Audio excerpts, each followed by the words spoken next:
I'm your friendly neighborhood Web-Warrior Fanatic, and in today's video, I'll go over my top 10 favorite heroes to play in the aggression aspect in Marvel Champions. This won't be like a top 10 list for the strongest heroes or anything like that, just my 10 favorite heroes to play in the damaging red aspect in the game of Marvel Champions.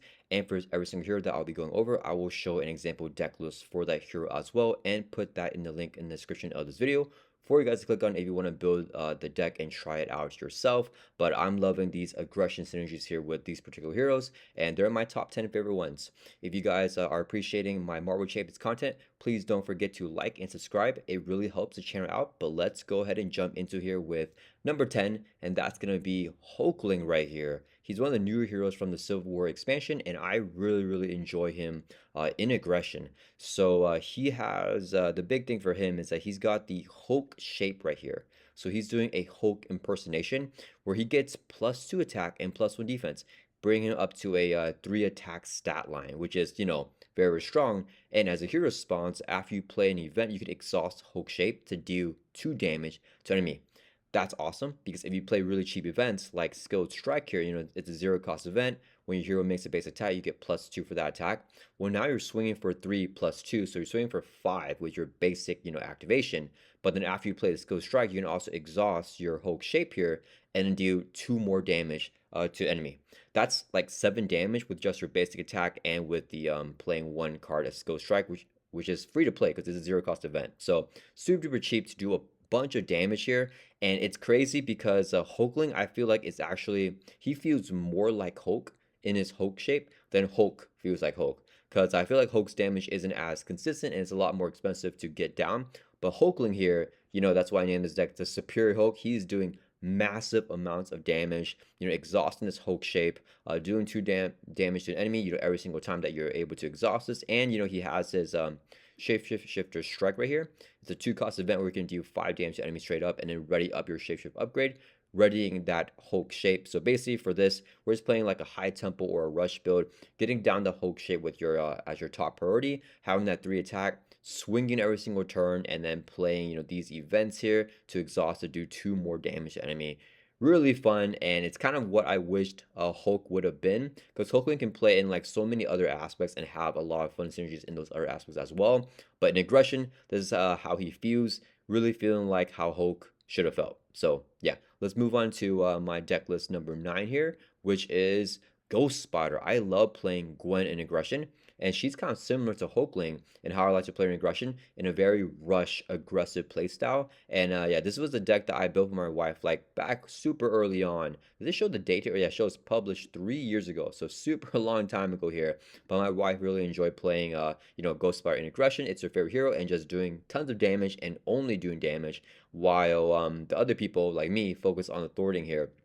So for Ghost Spider, the way that she works is that with her dizzying reflexes as a response, after you resolve an interrupt or response ability on an event, you can ready up Ghost Spider limit once per phase. So anytime you can play any interrupt or response, you get that ready on her. And you have the mean swing here, which is a hero interrupt. When you make a basic attack, you can exhaust weapon upgrade control to get +3 for attack. So after you play this interrupt, you can ready up Ghost Spider right away and do even more damage. So if you have like weapon upgrades that don't even need to exhaust, like Yarm here, right? After your hero attacks an enemy, you can spend a physical to do 2 more damage to enemy. This is a weapon upgrade that never has to exhaust to use its ability. So if you get this on the table and you attack with Ghost Spider, you're swinging for 2 here, and then you play a mean swing, exhaust weapon upgrade, you get +3, you're swinging for 5, then you can trigger your dizzying reflexes, and you can ready back up, and you can swing again for like 2, and maybe play like a Skilled Strike with that one to swing for like 4 on that one, and we can, for each one of those attacks, you can trigger Yarm. After your hero attacks, you can spend that physical to do 2 damage to enemy and like stack on, putting on more damage each time you're running up and attacking again if you have those physical resources to spend. So, similar to Hulkling here, this is a very high tempo rush build, and I actually prefer playing Ghost Spider the most in aggression over her protection builds because I like to play very fast with her and just try to like take over the villain before the villain can take me out. And I'm not a big fan of building out with Ghost Spider, so this is actually my personal favorite way to play Ghost Spider as well, and that's definitely going to be in aggression. So let's move on to my number 8 favorite hero to play in aggression, and that's gonna be Vision here. So I'm gonna give a shout out here to the Brant, who built this deck a while back. This is actually 4 years ago before I even discovered Marvel Champions, but it's called Vision, the Intangible Minion Collector. And yeah, I mean, if you guys don't know about Vision, basically whenever he's in his intangible form, he has 2 Thor, 0 attack, and 0 defense here. But whereas his intangible form right here, it says reduce the amount of damage Vision takes from each attack by 2.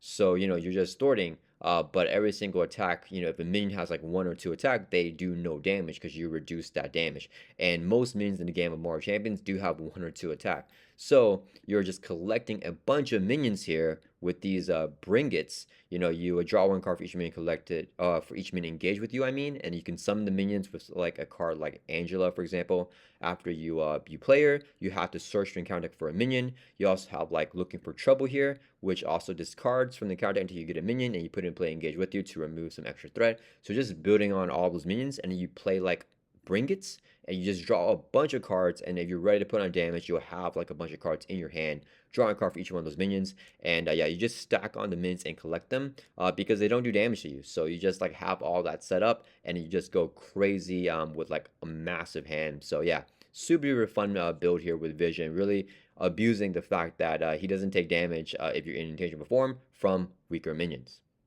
And this deck actually inspired my number, was it 10, 9, 8? This is my number 7th favorite hero to play in aggression, and that's actually going to be Thor. So Thor is, I like playing Thor in aggression the most over his other aspects, but he has so much fun synergies in literally every single aspect with all the new cards that recently come out in the recent card pool. Like he's got minion summoning cards in all the aspects. So Thor is so fun in all of them that you can really make a case for him in anything. But I still always default to aggression Thor, and there's a few cards in that why I like that the most. So I named this deck here Thor, the Godly Minion Collector, because he's a little bit different than Vision, but he still wants to collect minions as well. So we have the Bring It's right here, where you can draw a card for each minion engaged with you, and Thor is collecting minions, you know, himself with stuff like his Defender of the 9 Realms, right? You discard until you get a minion, put it in play, engage with you, and it remove threat from a scheme. And, you know, each time Thor engages a minion with this hero ability, Have at Thee, he can draw 2 cards. So he's drawing tons of cards with this. And with this build, I've drawn like over like, you know, or I've had over 10 cards in my hand at a turn, like pretty regularly. So he's drawing a bunch of cards. But the 2 main reasons why I like Thor in aggression more than the other aspects for Thor is the first one is going to be, where is it? The Bifrost. I really like this card with Thor. So play only if your identity has the Asgard trait.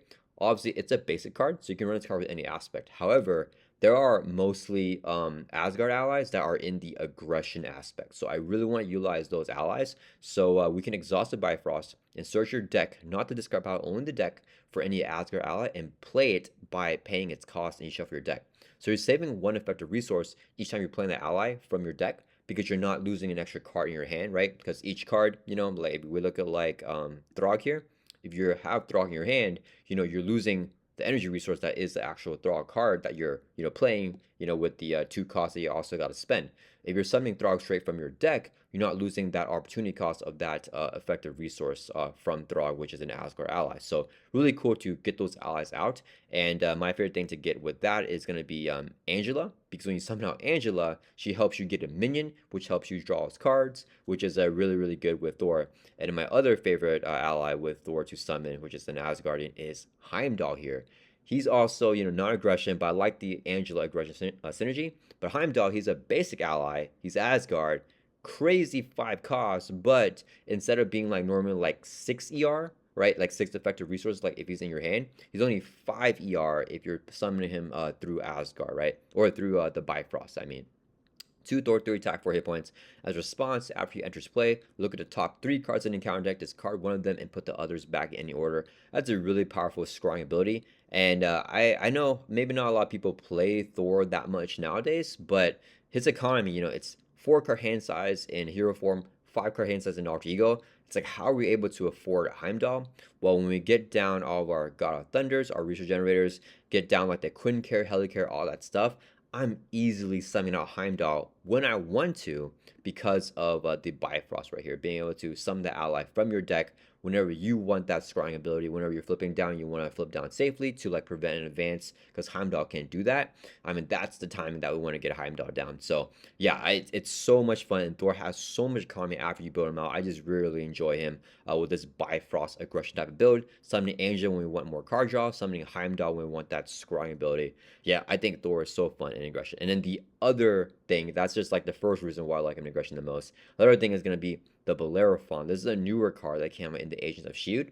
It's a 6 cost support. You guys know this card. It's pretty famous. 3 missile counters. As an action, you can exhaust the Bellerophon, remove a missile counter from it, and choose a player. Do 3 damage to a villain and each minion engaged with that player, discarding all tough status cards from those enemies first. Yeah, I mean, it's a really powerful effect. 6 cost is insane, but like I said, Thor can easily play this card, and I played this card several games with Thor. I think I played this against Expert Venom Goblin here, which this deck took down quite easily, which is insane. So yeah, it's really good to just pierce out all the toughs. Like, we collect the minions first, right, with stuff like Defender to 9 rounds. You play Bring It, draw a bunch of cards, have crazy economy, and you can even play like Heimdall and then play Bellerophon in the same turn as well. Use the Bellerophon to kill all the minions, knocking off their tough, or you can stack this with Thor's lightning strike right here to like just do a bunch of AoE damage to delete all the minions. Thor is really fun in aggression. Yeah, definitely one of my top 10 favorite heroes to play in aggression. Okay, so next let's move on to the number 6 hero that I like to play in aggression, and this one's gonna be a little bit of a weird one. It's actually Cable. I love playing Cable in aggression, guys, and he got some new cards, which is pretty unique for him actually. So you know, Cable, a lot of people say, Cable is boring. He just stored side schemes. Well, this is a extremely difficult to apply deck, so I do want to warn you guys first. There's a lot of things going on because we want to thwart side schemes, but we also want to summon minions and kill minions as well. And the main card with this is with the main on the wall. There's not a lot of heroes that can use this card because you can only play it if you have the soldier trait, and it's upgrade, so you can't really cheat in with build support, right? You have to actually play this card. So you need the soldier trait to play it, and Cable is one of the few heroes in the game Warrior Champions that has a soldier trait. So this is a really crazy like type of like pseudo resource generator for aggression decks that have the soldier trait. As a hero action, you exhaust man the wall and reduce the cost of the next card you play this phase by 1 for each minion engaged with you. It's not capped. So if you have like 5 minions, you're reducing the cost of next card you play by 5, which is crazy. So you stack this with something like Bring It, which we have here again in the deck. I mean, your economy just goes insane. So you're also clearing side schemes because you want to be able to get the ready, but you're also trying to delete minions as well. And a card that I really like for this aggression type of build with Cable is going to be Spoiling for a Fight. I think that this card is key for the deck. Also, another one of those new cards that came out pretty recently in the current environment in Winter Soldier's Hero Pack. 0 cost event, hero action, discard from top end counter deck until you get a minion. Put that minion into play, engage with you, and then you can ready up your hero. So if you guys have played Cable, you guys know how valuable readies are for a hero like Cable, because he has, 2 Thor right here, right? And then when you ready him, you're able to clear off a side scheme by yourself in True Soul, which is very valuable because when you clear a side scheme, Cable gets another ready on top of that. So you can use that other ready here with his hero ability to maybe attack a minion or do whatever you want.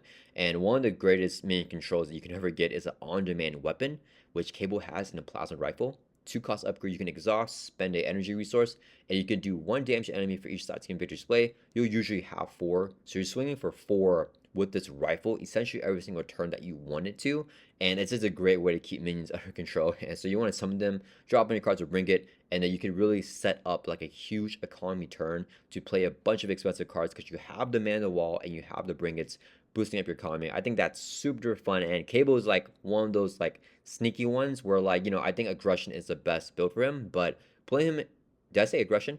Justice is the best build for him in my opinion, but aggression, he goes crazy in aggression too, and I like this type of more unique build too, where it's not as straightforward because it's like, wait, Cable wants side schemes, but we're also killing minions as well, and that's just a whole lot of fun. So yeah, that's my Cable build here. Let's move on to my number 5 hero to play in aggression, and that's gonna be Spectrum here. So this is a dive bomb build. Now, Spectrum is one of the heroes that a lot of people aren't the biggest fan of, and I'm not the biggest fan of Spectrum either, but I think that Home Technique Dive Bomb just fits so well with her, and we have to mention Home Technique Dive Bomb when we're talking about aggression builds.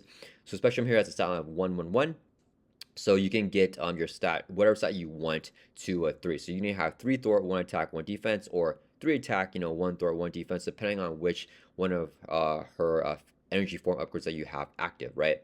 So with this build right here, the main thing is the hone technique here, right? So when you play an aggression attack event, and you pay for that event using a mental resource to increase the amount of damage the event deals by its printed cost. But the requirement to play this card is 2 mental resources.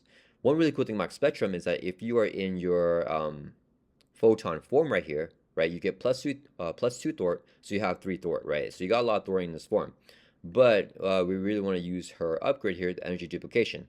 You can exhaust this to generate the printed resource on your face-up energy form upgrade. So if you have the photon one, which is generally accepted as her best form because the Thoring is much more valuable than defense and attack.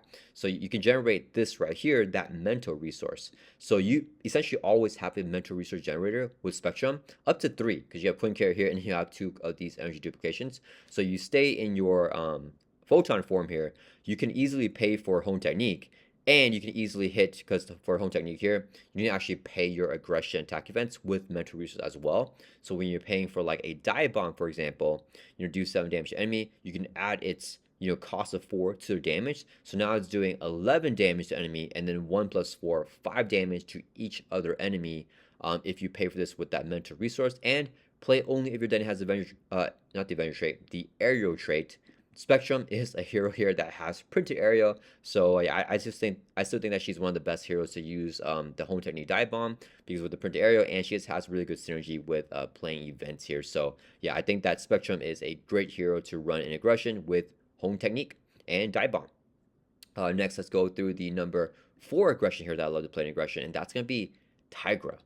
Okay, so this is a little bit like, controversial. Like, it's not controversial. A lot of people love Aggression Tigra, but I think that you can really split her in either protection with like pin down decks, or like aggression with bring it decks. And you can definitely make the case for either one. I think that for a fully built out board, the strongest board you ever get with Tigra is gonna be in protection with like 3 minions pinned down. Because with Tigra, she draws with on her response, after the player phase begins, you draw a card for each minion engaged with you. So you want to just hold those minions in front of you, right? So with protection, you can just pin them down and keep them there, and you draw those cards every single player phase.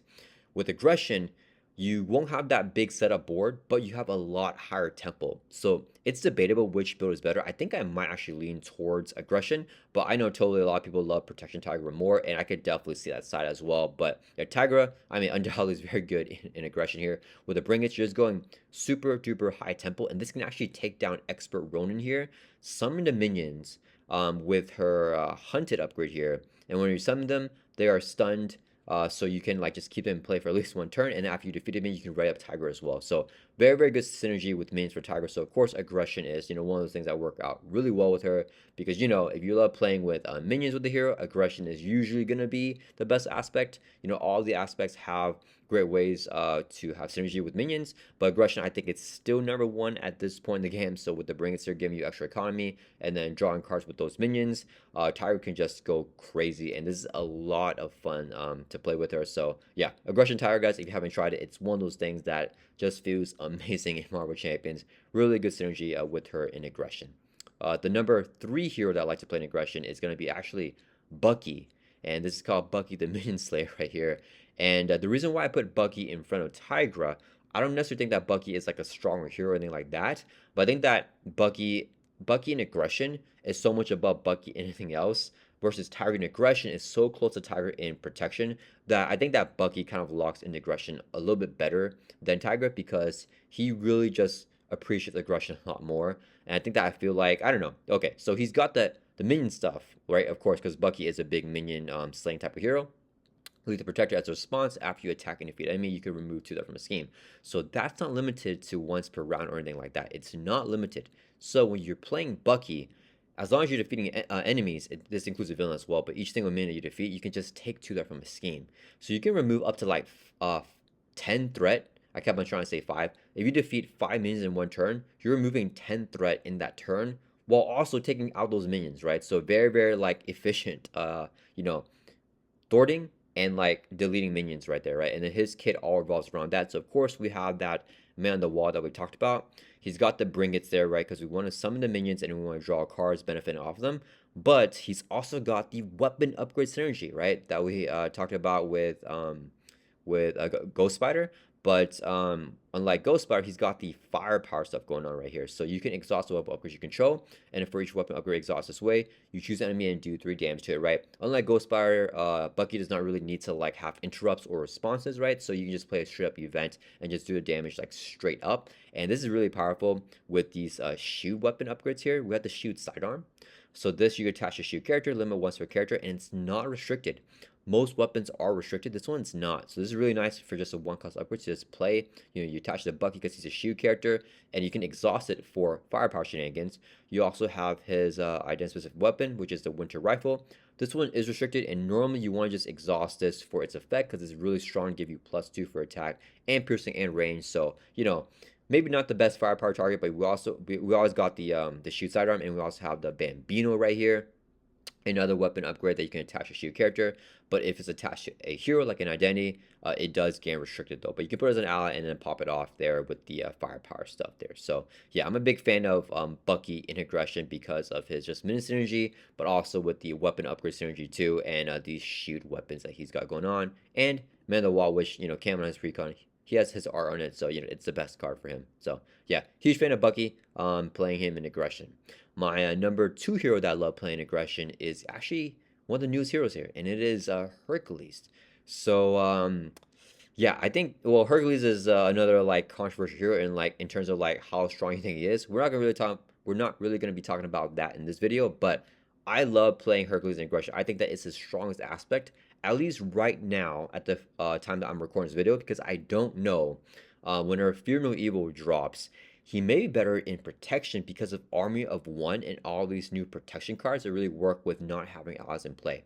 That might really power up Hercules, but the main card for Hercules isn't even an aggression card. Like the all-include you want for Hercules is going to be your limitless stamina right here. It's a one-cost event.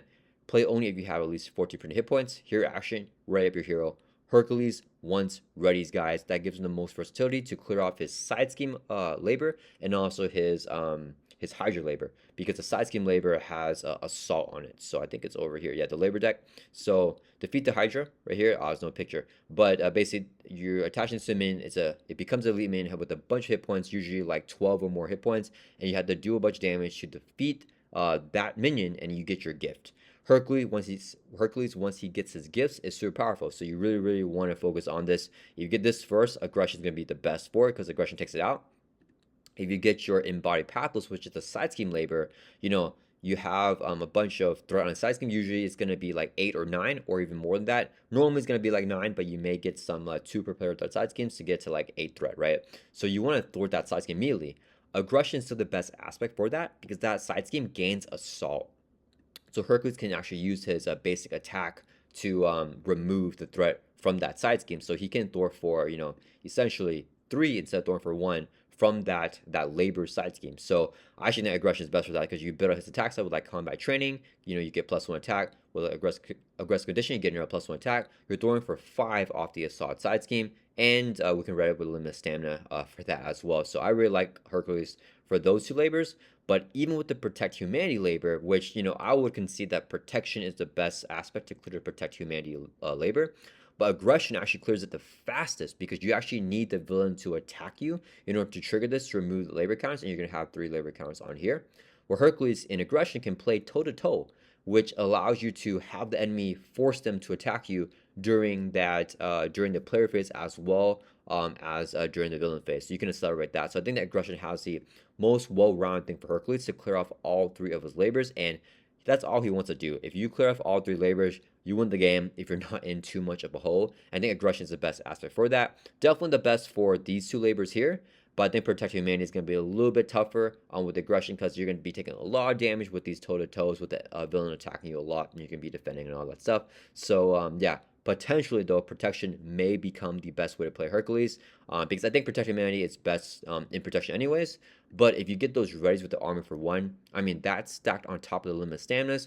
So many readies, guys, to help you clear off the Hydra and the side scheme labor. So yeah, I could definitely see Hercules being really good in protection, but we'll have to see when those cards come out and actually try with them to know for sure. But right now, I mean Hercules, I think that aggression Hercules runs really smoothly. It's really fun, and it just feels like a good thing that he wants to do, taking out the Hydra as soon as possible, taking out that Sidescam Labor as soon as possible as well. Yeah, big fan of Hercules and big fan of playing him in the aggression aspect. Next is going to be my favorite hero to play in aggression. And you guys probably know what this is because I saved for the end and I've talked about this a lot on the channel. That's actually going to be Black Panther right here with firepower. I think that Black Panther in aggression firepower, like weapon exhaust builds, is so fun, guys. So fun. So he's got, we talked about Yarmur, right? So Yarmur is a restricted card, but it's a weapon upgrade that does not have to exhaust to use the effect right here. So it's a perfect target for firepower. So this is so cool because Black Panther is one of the oldest heroes, all the way from the core set, but he's got his Panther Claws, which is a weapon upgrade that never has to exhaust to use ability, right? You trigger the special by playing a Wakanda Forever that will tell you to trigger the special of this effect, right? So you don't actually have to ever exhaust the card to use the ability. So even if it's exhausted, you can still play Wakanda Forever and use a special right here. Black Panther's also got his energy daggers here, which is also another weapon upgrade. And the energy daggers are not restricted, and the Panther Claws also are not restricted. So if you play the Panther Claws, which you generally want to do as Black Panther anyways, and then you play your energy daggers, and you also play your Yarm here, now you got 3 weapon upgrades. You can have all 3 on the table because you don't have 1 restricted one. You're capped at 2 restricted cards. So with these 3 weapon upgrades, you have them all on the table. You can use all their effects to other things, right? Each time you attack, you spend a physical to trigger your armor. Each time you play with card ever, you trigger the Panther Claws. You do that, it's fine. But these cards always stay readied up. So when you play a firepower, it's only 1 cost. You can exhaust all of them and do 9 damage to enemy. Or 3 like, AoE, like 3, right? Crazy. And attack has range. That's so cool. I love this like type of unique synergy with T'Challa. Cause like, he's an older hero, and it's just so cool to see him get this. Cause like, really know the hero synergize with firepower as well as him, having all these weapon upgrades that aren't restricted and don't have to exhaust. So cool. I also put in the hand cannon here in this deck. This is your other restricted card, which is a weapon upgrade that does have to exhaust use ability. It's just there if you want to do some more damage, but so fun to do that. And each time you're triggering the Panther Claws here, with your whenever you play a Wakanda Forever, the Panther Claws here, it's an attack. So each time you play Wakanda Forever, you are considered attacking each time you trigger the Panther Claws in the sequence. So with the Yarm here, after your hero attacks an enemy, it does not have to be a basic attack, does not have to be an event, just any attack, including triggering a special off Panther Claws, you can spend a physical resource and do 2 damage to enemy. So in one turn, if you play Wakanda Forever, right, with Black Panther, and let's say you trigger the Panther Claws here, well, you do 2 damage. You can spend a physical resource, do 2 more damage whenever you trigger the Tactical Genius here. Oh, not that one. The Vibranium Suit, I mean. And then you move 1 damage from your hero to enemy. This is also an attack. So you can spend another physical resource, during that sequence to do 2 more damage to enemy again. And then you can still trigger like all the rest of the stuff for your Wakanda Forever. And then you can basic attack, trigger the Yarmur again, spending a physical resource. And then play Firepower, which is also an attack, and trigger Yarmur again. So Yarmur is proccing so many times if you have the physical resource to spend, and Firepower is cheap anyways. There's only 1 cost here for 9 damage. The Wakanda Forever also super duper cheap for a bunch of damage by triggering all your Black Panther specials. So yeah, just super efficient, super cheap, and Black Panther's got that Vibranium in his kit. So he's a very rich hero with the double resources that are wilds as well. So yeah, I mean, I can't stress this enough. Black Panther is so fun playing him in aggression with this firepower type of build with the weapon upgrade synergy. Yeah, normally for a lot of aggression heroes, you either want to be leaning into a minion stuff, or you either want to be leaning into like weapon synergy stuff. And there's some other stuff as well, like with Ghostspire with like interrupts and just like high tempo builds are also fun as well. But yeah, this rounds out my top 10 favorite aggression heroes to play in Marvel Champions. At the time of filming this video, I think I may really enjoy Daredevil Integration as well when he comes out. So I'll definitely make an update to that whenever he comes out and talk about my favorite build with him and all that stuff. But yeah. Alright guys, I hope you guys all enjoyed this video. Let me know down in the comments, did I miss any heroes that you love playing in aggression? And tell me what type of builds, what's the synergy that you like playing that hero in aggression. I think that there's so many heroes that are really fun in aggression. I had to like narrow this down to like my personal top 10 favorites with my personal favorite synergies, right? Definitely not a like objective list. It's just subjective to my opinion. I think there's a lot of other heroes that are really fun, but I like usually if the hero has like, either the weapon synergies or like min synergies. That's kind of my two favorite things to run like in aggression with the hero if I really want to like focus on that. And if you're interested in trying out any of these aggression builds that I went over on this video, I will put all the deck lists in the description of the video so you guys can check that out over there. But yeah, hope you guys all like this one. I'll see you guys all in the next one.